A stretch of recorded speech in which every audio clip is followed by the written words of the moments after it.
Hello all, this is Six Path Weeb, back with another deep dive into the world of shinobi imagination. Today's topic, what if Naruko wore a mask like Kakashi? Part 2. We're picking up where we left off, reimagining the iconic Naruto universe with a twist. What would change if Naruko, our gender-swapped ninja, adopted Kakashi's signature mystery? Personality shifts, battle strategies, team dynamics, nothing's off the table. Disclaimer, the content on this channel is for entertainment and discussion purposes only. I do not own any of the anime footage used in my videos. All rights and credits go to their respective creators and copyright holders. Let's get into it. Good evening, Naruko-chan. Naruko blinked, once, then again. She rubbed her eyes with one hand, uncertain if the two figures before her were truly there or just some illusion from exhaustion or stress. It had been so long since her first encounter with these individuals that their names danced just out of reach in her memory.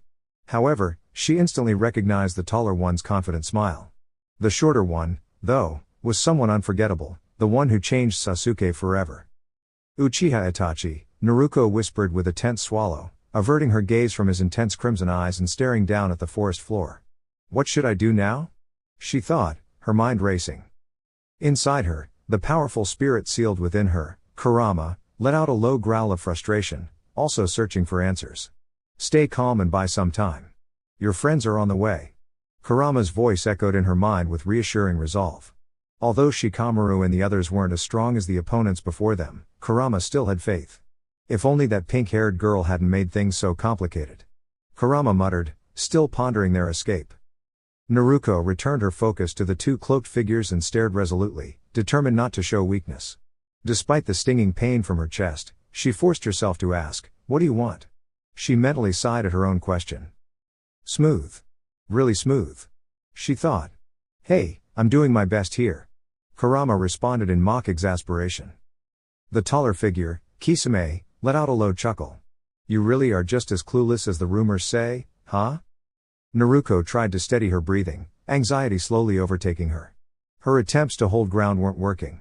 She could barely move, let alone defend herself. With shaky legs, she took a small step backward. Instantly, the two Akatsuki members advanced the same amount. Stay back, she said, her voice trembling slightly. She hated the sound of her own fear but couldn't suppress it. Standing before two powerful adversaries without any strength to resist would rattle anyone. Adorable. You think you can stop us, but you're clearly exhausted. Kisame muttered, reaching toward his massive sword. Naruko instinctively stepped further away, tears brimming in her eyes. Please.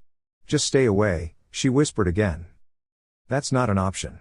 Cooperate, and we won't make this more difficult, Kisame began, but Itachi's hand suddenly stopped him. We're not here to engage in battle, Itachi said firmly, giving his partner a sharp look. Kisame hesitated, then backed off, knowing better than to question Itachi's rare authority. Suddenly, a painful pressure gripped Naruko's chest. Her knees gave out as she clutched herself, barely keeping upright. It was as though her body was struggling to respond to the intense chakra around her. She tried to breathe, her throat tightening. Her vision started to blur, and she lost her grip on the tree she leaned against.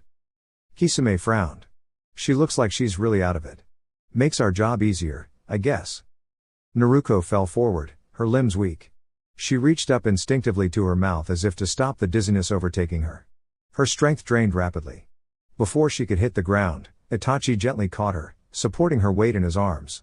Despite her blurred vision, Naruko caught a glimpse of his face. Was there concern in his eyes? Itachi adjusted his grip and lifted her carefully. Naruko could barely process what was happening, but with the last ounce of awareness, she whispered.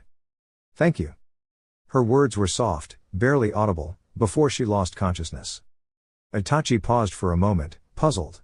He studied her peaceful expression, holding her securely as he turned toward his partner. Kisame, let's go. Kisame gave a small nod and slung his sword onto his back. He was still trying to make sense of Itachi's unusual behavior when he suddenly froze. His movement stopped mid-step. A smooth, analytical voice called out from above. You're not going anywhere. Shikamaru stood in the treetops with Kiba, Akamaru, Sai, and Sakura just behind him. His eyes narrowed in focus. The shadows from his jutsu flickered as they tried to pin the two powerful enemies. Itachi noticed the fading effects of the technique and gave a small smirk. It seems your plan isn't quite holding up, he remarked, holding Naruko protectively. Shikamaru clenched his teeth as a headache began to creep in. The chakra pressure was immense. Kiba tensed at the sight of Naruko in Itachi's arms, barely able to contain his impulse to act. Sensing this, Shikamaru quickly issued orders. Look, my shadow hold is weakening. Kiba, Akamaru, you two handle the tall one. Sakura and Sai, focus on Itachi. Got it? Sakura and Sai nodded without hesitation. Kiba grumbled, but followed the command. Suddenly, a small clay bird fluttered from above and landed before the group. Sakura's eyes widened. Everyone get down, she shouted. The bird burst in a dazzling flash, knocking Shikamaru from his perch. He landed awkwardly, wincing and holding his side. Despite the impact, he quickly scanned the area. Everyone appeared okay. Took you long enough to show up, Kisame said as he stretched his arms. Deidara hovered above, smirking. Missed me, ocean boy? Hardly, Kisame replied with a grin. But I do miss a good challenge. Seimata's been bored lately. Deidara chuckled. Let's fix that, yeah? On the ground, Shikamaru leaned against a tree, issuing directions with renewed urgency. Kiba, Akamaru, you've got Kisame. Sai, you take the one in the sky. Sakura. He hesitated, looking at her seriously. You're with Itachi. Can you handle it? Sakura smirked confidently. Don't doubt me, Shikamaru. Now I'm definitely worried. He thought. The battle erupted. Kiba and Akamaru used coordinated attacks to pressure Kisame, while Sai soared skyward on one of his drawn creatures to confront Deidara. Sakura faced off with calm determination against Itachi. Kiba and Akamaru's technique sent dust into the air as Kisame blocked the spinning strike with his blade, absorbing chakra. He caught Kiba and began to squeeze, but Akamaru jumped in, biting down hard on his arm. The impact caused Kisame to release Kiba. Akamaru, despite being injured, limped back to Kiba's side, still ready. Sai summoned a giant bird and took to the air, soaring up to meet Deidara, who tilted his head, amused. And who might you be? He teased, but Sai gave no response as the two prepared for a mid-air confrontation. I'm sorry, but is that supposed to be art? Sai said with a neutral tone, glancing at the blonde girl. He calmly unrolled another scroll. From it, 3 majestic tigers burst forth, leaping toward Deidara clay bird and weighing it down. Deidara stopped laughing immediately, narrowing his eyes as he reached into his pouch and began molding clay in his hand. 5 tiny birds, crafted with precision, launched into the air and flew directly toward Sai. The miniature sculptures burst like fireworks in the sky, though Sai evaded them with practiced ease. He prepared for a counter when he noticed the amused expression on Deidara's face. This is art, Deidara said proudly. Sai turned just in time to see the tail of his bird light up, then a powerful burst of energy echoed through the sky. The force knocked Sai unconscious, and he began to fall. Troublesome. Shikamaru winced through the discomfort in his ribs, rushing forward just in time to catch Sai before he reached the ground. Breathing heavily, Shikamaru leaned against a nearby tree, holding his teammate up carefully. His eyes scanned the area, landing on the battle between Sakura and Itachi. To his surprise, Sakura appeared to be holding her own, for now. Sakura's attacks were fast, but Itachi remained composed, effortlessly dodging while still carrying Naruko securely in his arms. His lack of aggression was beginning to frustrate Sakura. She planted her feet and gathered chakra into her fists before charging again. Itachi smoothly stepped aside. Suddenly, Sakura vanished from sight, catching him slightly off guard. He activated his Sharingan and caught her movement from behind. She was closer now, her hands glowing with medical chakra, targeting not him, but Naruko. I believe your aim should be rescuing your teammate, not endangering her, he remarked calmly. As if I care anymore, Sakura snapped, throwing a punch. We wouldn't even be in this mess if it weren't for her. She aimed a kick, which Itachi effortlessly caught. Sakura leapt away, preparing for another strike. For someone so legendary, she continued bitterly, you certainly avoid confrontation. What's wrong?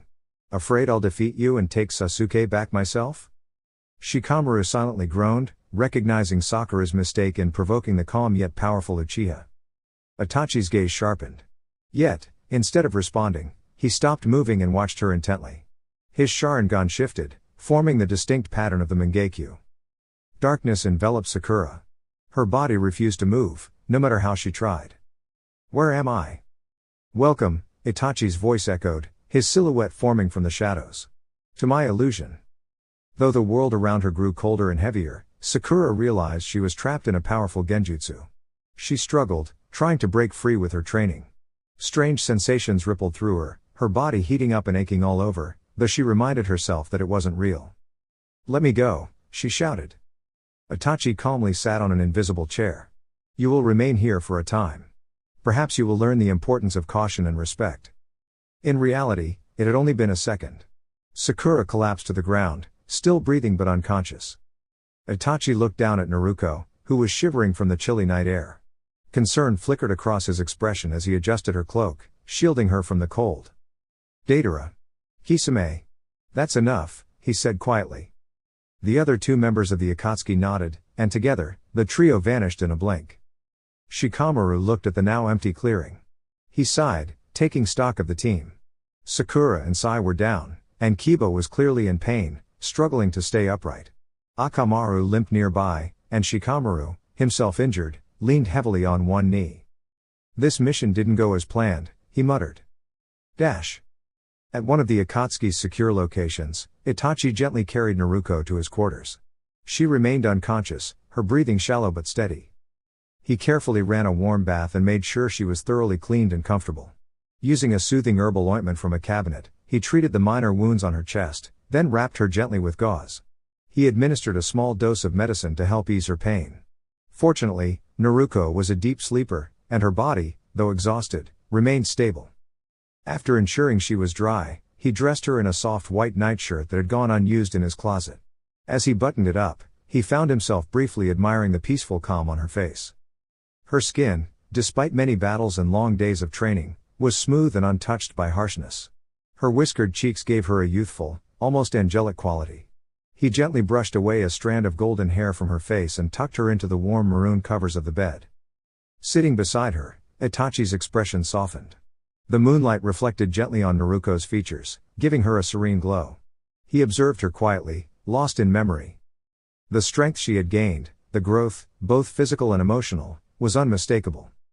"You've become strong, Naruko. Perhaps stronger than anyone expected. I hope you know. I'm proud of you." A memory whispered through his mind, a soft voice from long ago. "I love you, Tachi. Promise you'll stay with me forever." Pain flickered in his eyes. He stood slowly, turning from the sleeping girl. At the door, he paused, offering her one last look, filled with something between sadness and admiration. Then he stepped out quietly, the soft click of the lock echoing behind him. "No." A pair of vibrant eyes shot open as the blonde girl jolted upright from a troubling dream. Her breath came in quick gasps, and her heart pounded like she had just returned from an intense mission. The room was dark, and Naruko clutched the deep crimson sheets tightly, her hands unknowingly beginning to tear through the fabric with her sharpened nails. Slowly, as reality settled in and she realized it was only a dream, her body began to relax. She took several steadying breaths, her expression shifting from panic to puzzlement as her eyes gradually adjusted to the dim room. Was I rescued? No. I would have sensed Shikamaru or someone from the team by now. Something felt off. Unusually, Naruko wasn't sore or uncomfortable as she usually was after exhausting herself during a long mission. Her body didn't feel bruised or grimy, and she didn't carry the heaviness of exhaustion that typically followed days of survival in the field. "Kurama, what's going on? Why am I not in pain? Am I safe? Did Shikamaru and the others manage to get to me?" she asked inwardly, hopeful. The gentle yet solemn voice of Kurama echoed in her mind. "No, young one. You were taken by the Akatsuki." Naruko's breath caught.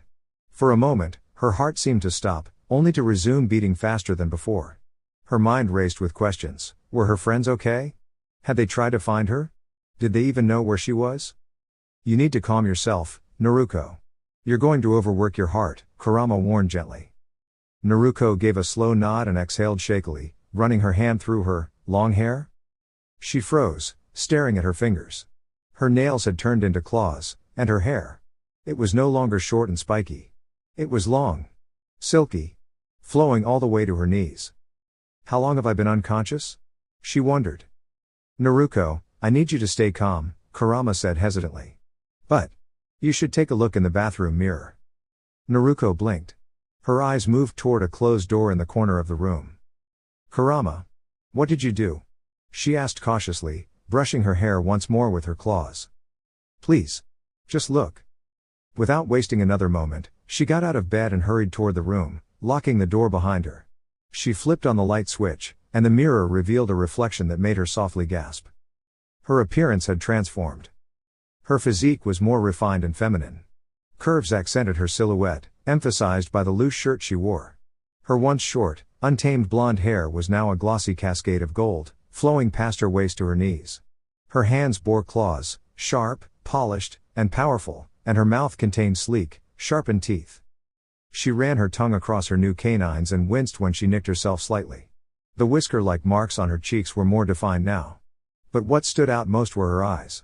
Once a clear, sky blue, they now shimmered in a striking shade of violet magenta. When she narrowed them, she noticed the pupils narrow into slits, returning to normal when she widened them again. It was like staring at someone entirely new. "Kurama," she whispered, her voice calm but firm. Kurama braced herself. "Yes, young one?" "What happened?" Kurama sighed. "It's a complex situation. To simplify it, during your encounter with Itachi's Mangekyo Sharingan, your body was pushed beyond its limits. You were in critical condition, and I had to use a significant portion of my energy to stabilize you. But even after I healed you, your human body was still weakening. So I activated a contingency plan I've been preparing for years." Naruko listened carefully, her expression focused. "I've been storing a unique type of energy within you, ever since I came to see you as someone precious to me, like family. This energy was designed to enhance your strength and protect you from adversaries far beyond your former limits." Naruko tilted her head. "That still doesn't explain why I look like this," she said, glancing at the mirror again. "Because, in order to save you, I had to merge our essences more fully. Your eye color, for example, violet, is the result of my crimson merging with your blue. Your chakra is no longer purely human, it's a fusion of both, making it more powerful, with a hue of violet tinged with red. You're still human, but you've evolved into a higher state of being. One more capable, one that reflects the strength within." Naruko traced her clawed fingers along the sides of her cheeks, feeling the texture of the enhanced whisker marks. "So, the claws, the fangs, the eyes. All because of our fusion?" "Yes. You're catching on quickly," Kurama replied, pleased. Naruko stared into the mirror, still processing everything. "If it means anything. I think I look a little strange, but not bad." Kurama chuckled softly. "I think you look magnificent. In fact, I always thought the long hair suited you better. You remind me of your mother, strong, radiant, and determined." Naruko flushed lightly at the compliment. "Wait, this much hair? How do I manage all of it?" "Do not cut it," Kurama said seriously. Naruko raised a brow. "Why not?" "Because your hair now stores some of my chakra. When your mother was my previous host, she had very long hair for the same reason. It helps regulate the balance of our energies. Plus, I truly think the long hair adds to your presence, graceful yet powerful." Naruko gave a soft smile, a memory surfacing from her training days. Flashback. "Naruko, come here for a moment," Jiraiya called from a tree branch. Naruko paused mid-technique and gracefully flipped to the ground, narrowing her eyes. "What is it, Master Jiraiya?" "I'm in the middle of practice." Jiraiya chuckled. "No need to be so serious. Just come here." With a sigh, Naruko walked over, arms folded. "Well?" He ignored her slight annoyance. "You've always wanted to know about your parents, haven't you?" That caught her attention. She looked up with wide, hopeful eyes and slowly nodded. Jiraiya smiled warmly. "Your father was Namikaze Minato, the fourth Hokage. And your mother was Uzumaki Kushina." He pulled out a picture and handed it to her. Naruko took it with trembling hands. In the photograph, a bright-eyed blonde man smiled while wrapping his arms around a beautiful red-haired woman's waist. She was smiling gently, visibly expecting a child, her. They looked truly happy. Tears welled in Naruko's eyes. She could hardly speak. "What were they like?" she whispered. Jiraiya's expression softened. "Your father was a thinker, patient, calm, a brilliant strategist. Your mother, though. She was a fiery spirit. Headstrong, fearless, and full of passion. They balanced each other perfectly. Their bond was undeniable." Naruko clutched the photo to her heart. With trembling lips, she leaned in and hugged him. "Thank you, Master Jiraiya." Jiraiya hugged her back, smiling at the strength and warmth she carried, just like her parents. End of flashback. Naruko's stomach let out a loud grumble, pulling her out of her thoughts. She gently placed a hand over her belly, wincing slightly at the hunger pangs. Just then, a delightful aroma wafted through the hallway, drawing her attention. Thanks to her heightened sense of smell, far beyond that of most people, she could easily trace the source of the delicious breakfast 5 doors down. Her lips curled into a soft smile as her stomach rumbled again. Without bothering to change into the outfit laid out for her, Naruko turned off the bathroom light and padded quietly out into the hallway, her steps light and silent. "Must eat," she murmured to herself, licking her lips unconsciously. "Be cautious, kid." The familiar voice of the Nine Tails echoed gently in her mind. Naruko nodded slightly and immediately concealed her chakra. She could sense 6 individuals in the room where the scent was strongest. 2 of them were immediately familiar, Itachi and Kisame. Another presence felt familiar too, but she couldn't quite identify it. With a soft sigh and a deep breath for courage, Naruko stepped into the room. The lively conversation came to a halt as all eyes turned to the doorway, where a blonde girl with striking blue eyes stood.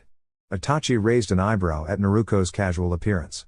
The oversized shirt she wore gently brushed the tops of her thighs, her golden hair slightly tousled, and a faint blush warmed her cheeks from embarrassment.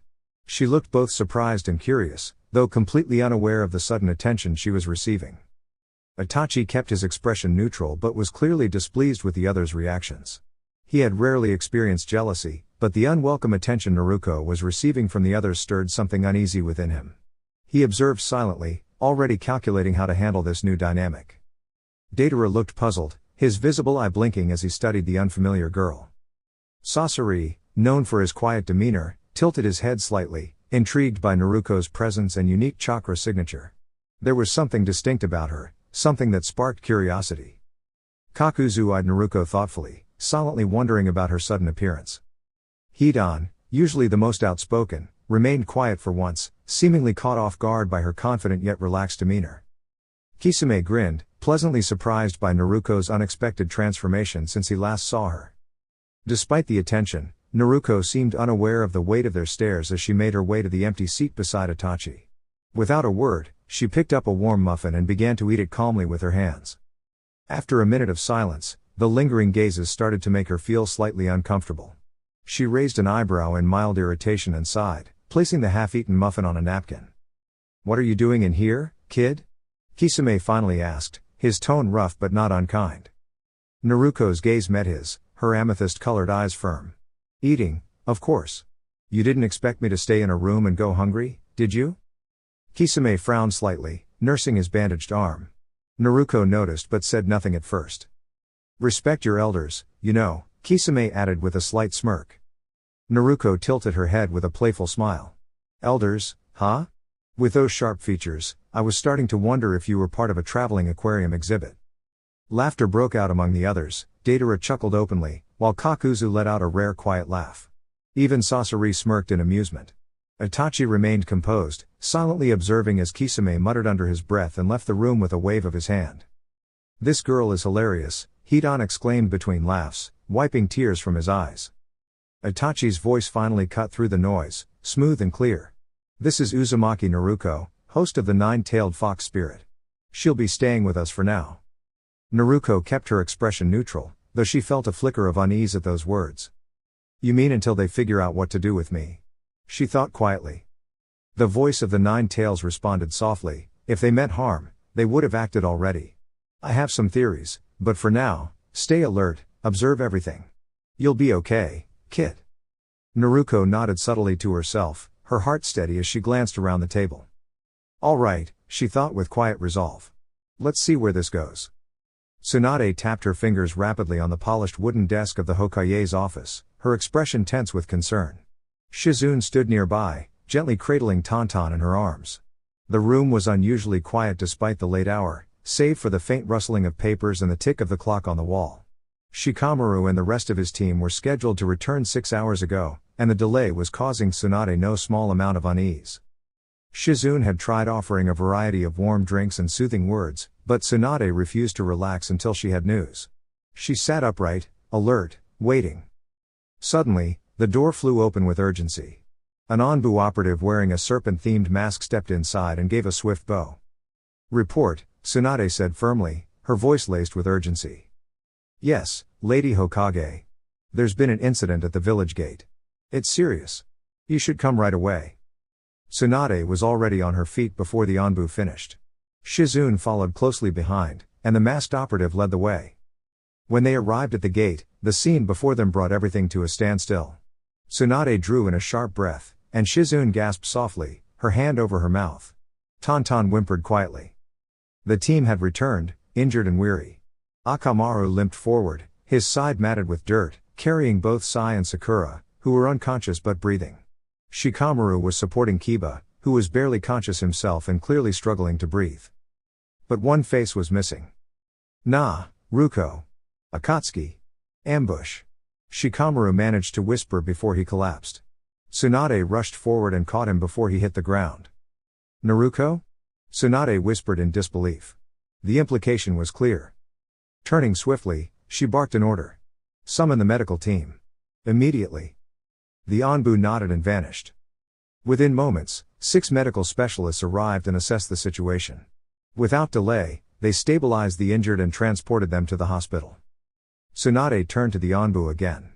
Find Jiraiya, Kakashi, Guy, and summon the rest of the Konoha 12, now. The operative nodded once more and disappeared. At the hospital, Tsunade worked tirelessly. Kiba's injuries were the most severe, so she began with him. Shizune tended to Sakura and Sai, whose wounds were mostly surface level. Hana appeared soon after, having been alerted, and immediately took Akamaru into her care. After 5 exhausting hours, all were stabilized. Tsunade returned to the Hokage Tower, nearly drained of energy, and collapsed into her chair. A knock soon echoed through the room. Come in, she called wearily. The door opened, and a group entered: Sasuke, Kakashi, Ino, Tenten, Choji, Guy, Neji, Lee, Hinata, and Shino. Sasuke stepped forward with a sharp look. Why did you call us here, and where is Naruko? His tone held intensity, though not anger, just deep concern. Tsunade exhaled, pressing her fingers to her temples. That's exactly why I called you. Based on what we've gathered, Naruko has been taken by the Akatsuki. What? The group exclaimed in unison. Hinata gasped, tears welling up as she brought her hands to her mouth. Shino, shocked, gently placed a hand on her shoulder to comfort her. Today was the day Hinata had planned to share her feelings with Naruko. The room was thick with stunned silence. Sasuke seemed especially affected. He clenched his fists, his jaw tight. His connection to the Akatsuki, through his estranged family, made this hit even harder. Kakashi, noticing Sasuke's tension, placed a firm hand on his shoulder. How long has she been missing? Sasuke asked, his eyes locked onto Tsunade's. I don't know, Tsunade admitted, her voice quieter. You don't know? Sasuke repeated, startled. The room fell into silence again.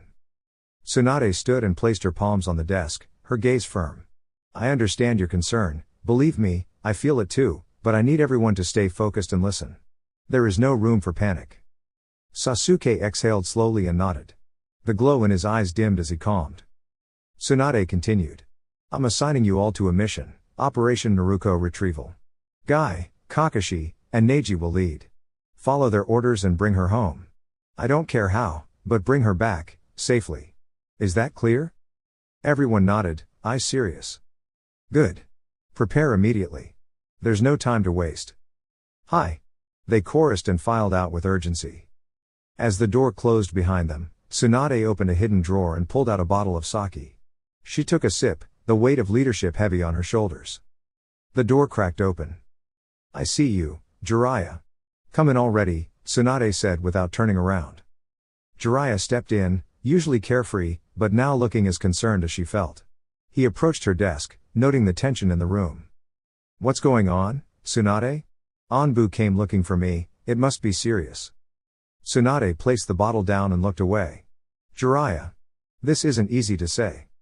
He waited, solemnly. Look. Naruko has been captured by the Akatsuki.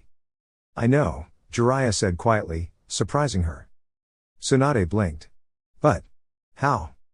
I knew something was wrong when the energetic girl didn't come running to greet me with one of her usual cheerful hugs at our meeting spot 3 hours ago. Then I was informed by the Anbu that everyone else had been accounted for at the hospital, except for Naruko.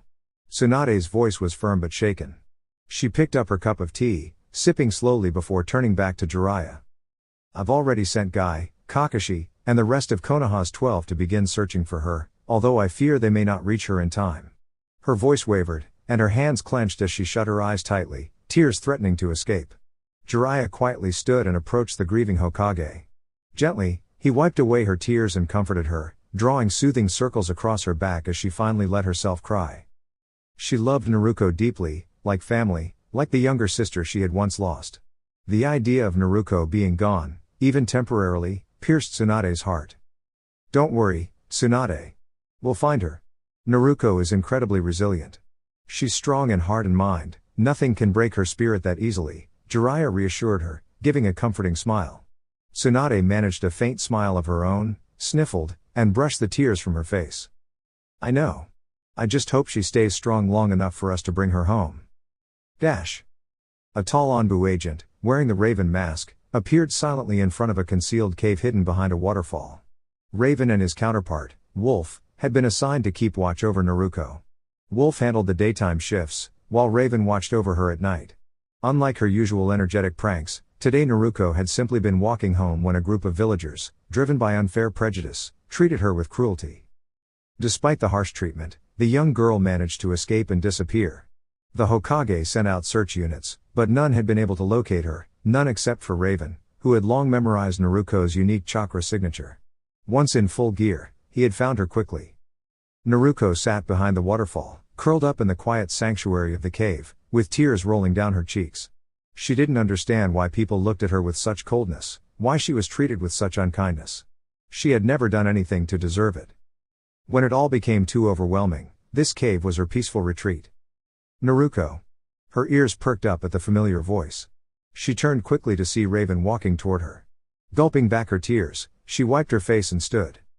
Raven knelt before her and gently cupped her face, wiping away the remaining tears. Then, with quiet strength, he pulled her into a warm hug. Naruko leaned into him, burying her face in his chest. Among her Anbu guardians, Raven had always made her feel the safest. I'm sorry I ran away. I couldn't take it anymore, she whispered through trembling lips. I understand, Naruko. It's all right, Raven said softly, holding her close as she continued to weep. Eventually, Naruko cried herself to sleep in his arms. Carefully, he brushed a loose strand of her hair behind her ear and sighed, lifting her gently in his arms. As he leapt into the trees with her cradled securely, the cool night air surrounded them. When Naruko shivered, Raven held her tighter. Thank you, she mumbled drowsily before drifting back into peaceful slumber. Soft violet maroon eyes opened slowly, framed by long lashes. Naruko yawned, stretching like a cat before turning toward the window. The sky outside shimmered in hues of orange and lavender, dusk was arriving. As she glanced at her hands, still transformed with claw-like features, the memories of the previous days came flooding back. It all felt surreal. Attempting to get out of bed, she winced as a wave of fatigue hit her, her body felt as if it were weighed down. She groaned softly and lay back, staring up at the ceiling. Apparently, Itachi had placed chakra seals in the room and on her body. When she tried to break them earlier, the strain overwhelmed her, leading to a forced rest. Though she hadn't succeeded in removing the seals, she did discover a couple of hidden kunai tucked beneath the pillow. How are you feeling, little one? The Kyuubi asked gently from within. Naruko didn't answer. She was still trying to understand her new abilities, this unfamiliar transformation and the powerful chakra it brought with it. Mastering it felt more difficult than learning the Rasengan had ever been. Why are they keeping me here? She wondered silently. Why was she allowed to rest in peace? Why was she still in Itachi's room? Were her friends safe? Were they looking for her? How long would she remain here? Suddenly, a gentle knock at the door interrupted her thoughts. Come in, she called out. A young blond man entered, holding a tray of food with a small smile. I thought you might be hungry since you haven't eaten since breakfast. Yeah. He hesitated at the doorway, eyes scanning the room cautiously. Naruko raised an eyebrow at his odd behavior. It's okay, you can come in. I don't bite, she said, scratching the back of her head with a sheepish smile, her fangs briefly showing. Stay alert. This person may not be trustworthy. The Kyuubi murmured. The man relaxed slightly and stepped in, offering the tray to her.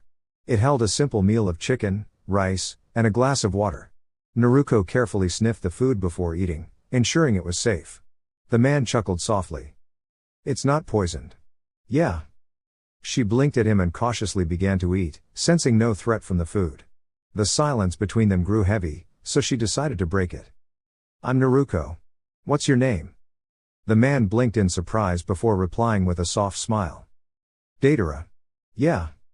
Setting the tray aside, Naruko shifted to a more comfortable position, despite her aching muscles. Do you say yeah after everything? She asked curiously. Datara grinned and played with his ponytail. It's a habit. Yeah. Naruko nodded, swinging her clawed feet over the edge of the bed. Datara glanced at her, noting how different she looked now compared to the last time they crossed paths. It felt like the right time to ask. Naruko. Do you mind if I ask about your new appearance? Yeah? She shook her head slowly. It's like a second form, something my body stored in case I was ever pushed to the edge. It happened last night, I guess. I just didn't expect it to make me look so. Well. Different, she said with a pout. Datara chuckled. I get that. Just like me. Yeah. Naruko tilted her head. What do you mean, just like you? Looking at the ceiling thoughtfully, Datara replied. Since I was young, I've always had a softer appearance. Some people teased me for it. It's part of why I can be a bit temperamental. It only got more complicated after I joined the Akatsuki. I guess being around intense personalities while looking the way I do isn't easy. But you get used to it, yeah. Naruko offered a soft smile, appreciating the honesty. It was rare to hear sincerity in this place. Suddenly, a quiet cough interrupted the moment. They both turned to see Itachi standing at the door, expression unreadable, but his brow ever so slightly twitching. The tension in the room thickened. Datara cleared his throat and stood up, giving Naruko a polite smile. It was nice meeting you, Naruko. I hope we can talk again sometime soon. Yeah. Naruko nodded gently.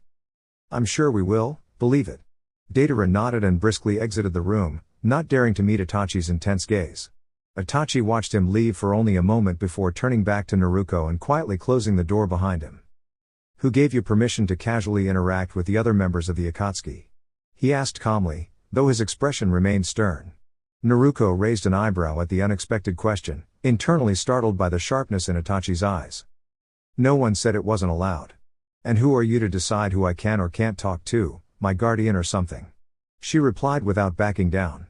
Her tone was firm, though not disrespectful. Itachi's expression remained unreadable, but it was clear that Naruko's assertiveness was testing his patience. He had just been assigned a mission alongside Kisame, a task that could have been easily handled by Sasori and Datara. The idea of leaving Naruko alone with the rest of the organization members clearly unsettled him. You are not to leave this room or interact with anyone unless I give you permission. Is that understood, Naruko? He said firmly. Naruko gave him a puzzled look. Was he serious?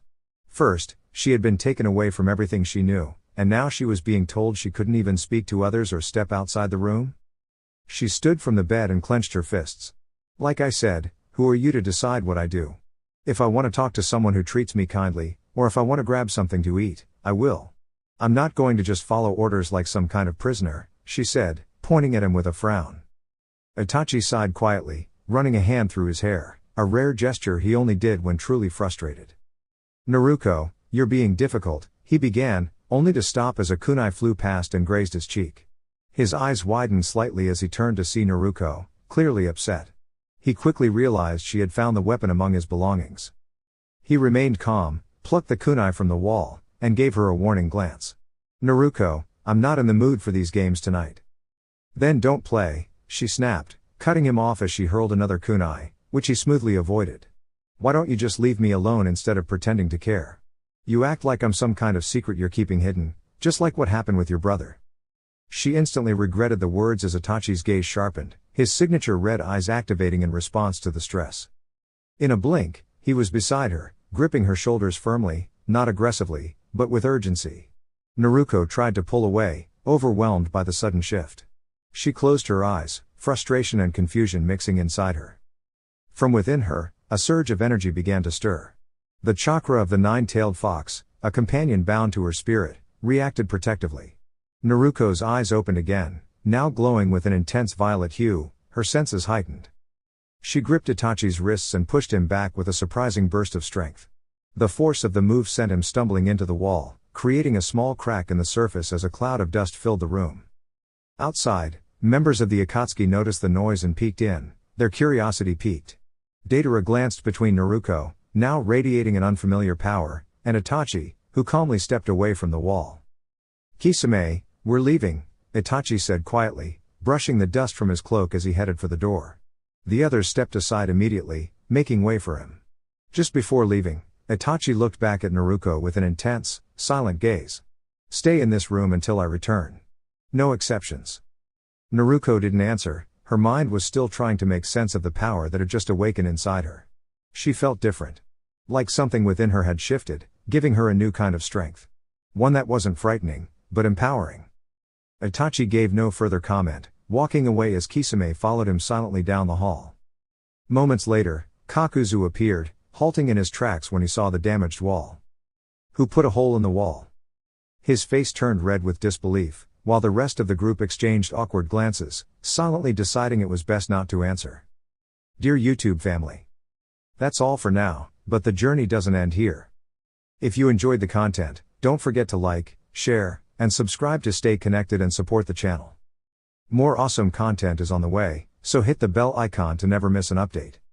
Thank you for watching. Until next time. 6 Path Weeb.